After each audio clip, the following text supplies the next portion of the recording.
चाहे कर्नाटक के चुनावी नतीजे हों या फिर उत्तर प्रदेश में हाल ही में संपन्न हुए नगर निकाय के चुनाव, दोनों जगह के नतीजों ने ये तो साबित किया है कि मुस्लिम वोटरों ने ही एक बार फिर से कांग्रेस की सरकार बनाई।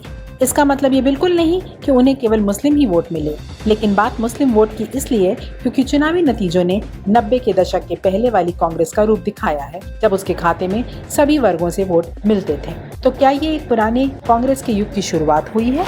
ये कहना अभी जल्दबाजी ही होगी, पर कांग्रेस अगर आने वाले 4 राज्यों के चुनावों के साथ साथ लोकसभा चुनावों में भी इस तरह के एजेंडे पर कार्य कर ले, जहां एंटी हिंदू नैरेटिव भी ना बने और मुस्लिम वर्ग का भी विश्वास हासिल हो जाए, तो निश्चित ही पुराने कांग्रेस युग की शुरुआत हो सकती है। फिलहाल कर्नाटक के चुनाव हो या उत्तर प्रदेश में संपन्न हुए नगर निकाय के चुनाव, एक बात तो स्पष्ट होती जा रही है कि मुस्लिम समुदाय अब कांग्रेस को पराया नहीं समझ रहा है। सनद रहे कि नरसिम्हा राव के नेतृत्व वाली कांग्रेस पार्टी की केंद्र सरकार के समय हुए बाबरी मस्जिद विध्वंस के बाद से मुस्लिम समुदाय ने कांग्रेस पार्टी से अपनी दूरी बना ली थी।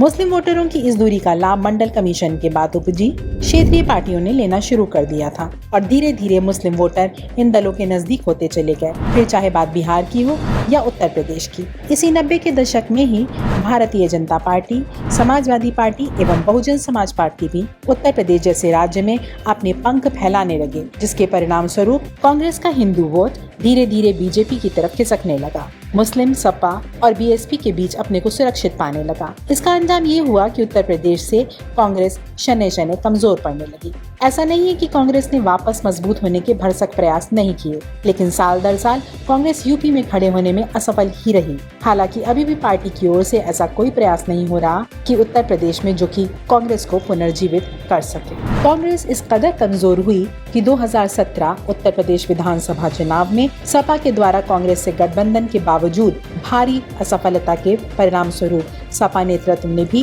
पार्टी को गंभीरता से मानो लेना बंद कर दिया।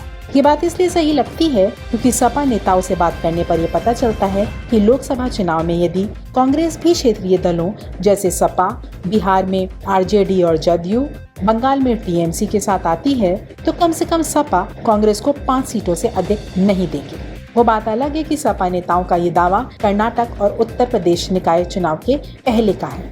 नगर निकाय चुनाव के बाद से ग्रहों का खेल कहें या सपा नेतृत्व की कमी, 2022 के विधानसभा चुनाव में पूरी शिद्दत से समाजवादी पार्टी के साथ खड़े होने वाले मुस्लिम समुदाय का भी अब सपा से मोह भंग होने लगा है, जिसके कारण से पहले आजमगढ़ लोकसभा के उपचुनाव और उसके बाद हाल ही में हुए नगर निकाय चुनाव में मुस्लिम वोट एक बार फिर विभाजित होता दिख रहा है। ऊपर से कर्नाटक में कांग्रेस की शानदार जीत ने पार्टी की बार्गेनिंग पावर बढ़ा दी। कुछ माह पूर्व ही हुए नगर निकाय चुनावों में मुस्लिम वोट न सिर्फ सपा और बसपा को पड़ा, बल्कि आश्चर्यजनक रूप से कांग्रेस प्रत्याशियों के खाते में भी गया।